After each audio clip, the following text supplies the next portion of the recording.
Okay, sir. Right. For the record, first things first, going to have your full name spelled out, rank, position, position, and hometown, please.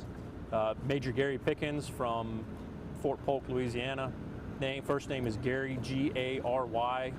Middle initial W, last name Pickens, P-I-C-K-E-N-S. I'm the Brigade S6 for Task Force Patriot. All right, sir. And kind of explain to us very briefly about how we're using CS-13 during the mission. Okay.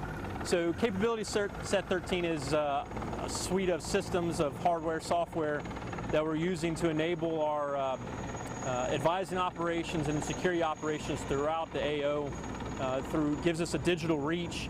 It allows us to reduce the transitions during our movements between command posts and warm bases, and provides on-the-move mission command capabilities for our various elements. Yes, sir. Do you have any specific examples of how the CS-13 has augmented our Yes. operations? How do I? So, use of systems such as the EUD or Net Warrior and Rifle and Radio and the ANPRC 154, when conducting and advising operations from warm bases, it allows security personnel to maintain accountability of soldiers automatically without relying upon either verbal reports or visual observations of them. So when you're in an environment where you don't have as many security personnel around, or it's a unfamiliar location, it provides the opportunity to maintain a digital guardian angel, if you will, for when these operations are ongoing.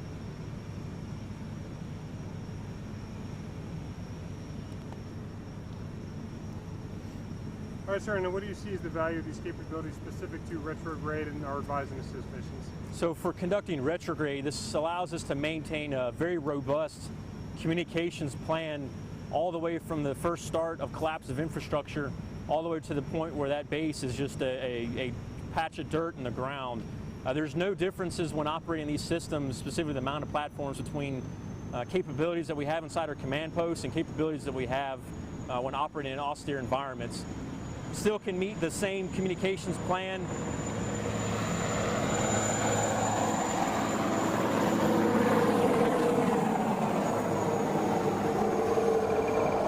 That you can have a communications plan that's the same for both mounted operations, command post operations, operations from a warm base, and operations during retrograde as you would elsewhere, and you're not having to conduct a significant shift in your communications assets and reporting abilities, that it flattens out these complexities of mission command when you're operating in environments of austerity.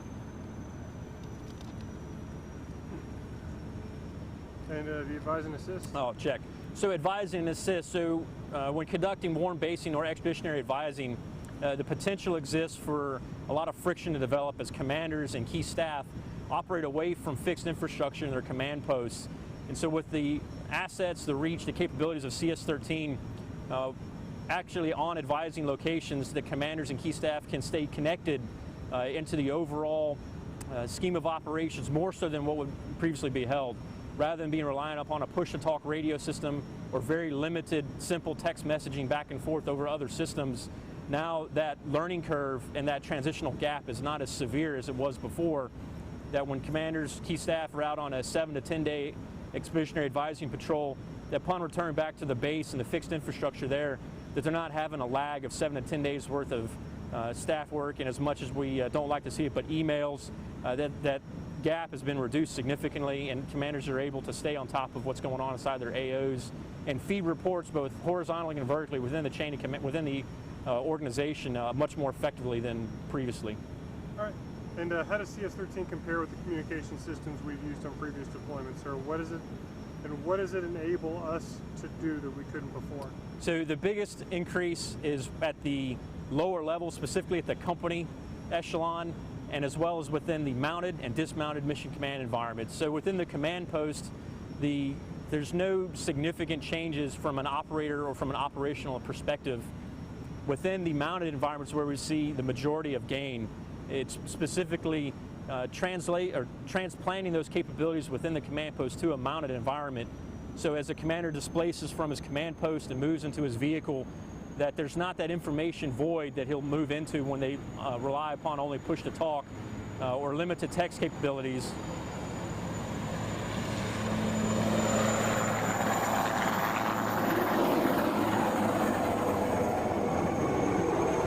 That historically, commanders have relied upon push-to-talk or simple text messaging when operating command and control aspects of operations forward from their vehicles.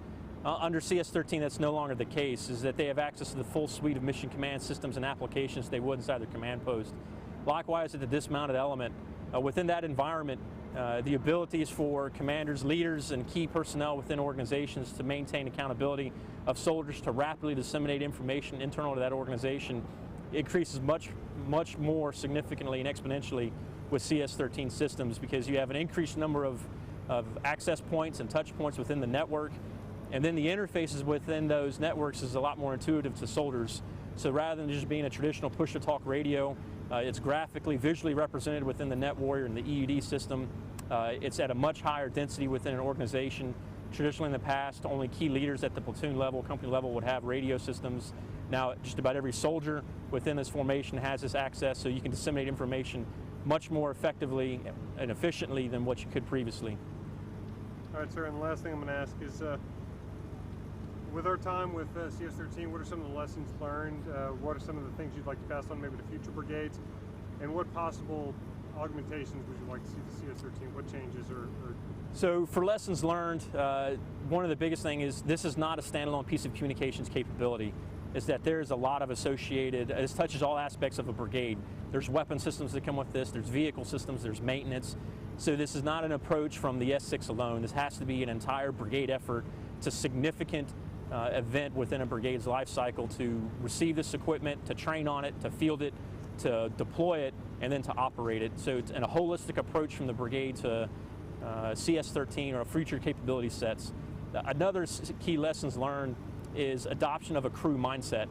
So when you build crews for these vehicles, it has to be a conscious, deliberate decision by leaders, preferably at the battalion level or higher, to break those crews, because you have skill sets that are very perishable, that do not respond well to changes in operators. So keeping a focus and building teams early on in your training cycle to carry you through your deployment or operational cycles. As far as other lessons learned from a signal perspective, is there is a lot more involvement at the brigade level for network management. That there's all aspects of the network are maintained at the brigade level. Battalion level has the capacity to do so, but the result that you end up running into is that you have pockets of network management that doesn't exactly line up well or interoperate well with other battalions. So you have to have in Brigade S6 involvement in it, in network management, to ensure that you have interoperability across the brigade, supporting dynamic task organization on a very, very rapid timeline. All right. And any changes you'd like to see made to CS-13, sir?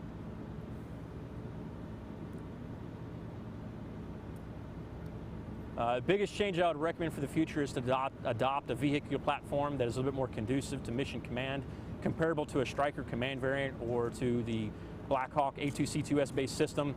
The 4-seat vehicle MATV is not necessarily the most conducive vehicle to support mission command on the move, because it limits the amount of key staff that are around a commander within that vehicle. It also forces potentially commanders or other key staff like S3s or XOs to become operators of mission command systems, rather than being able to take a step back, receive information inputs from key staff, fires, intel, operations, and then make decisions or recommendations based on those inputs.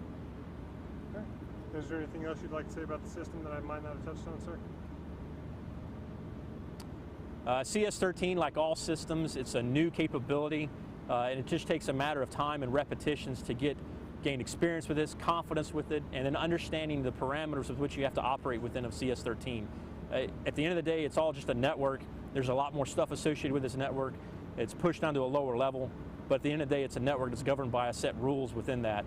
So understanding that those rules and how they apply has just taken some time to conduct, to touch it, get as many repetitions with it as possible. All right.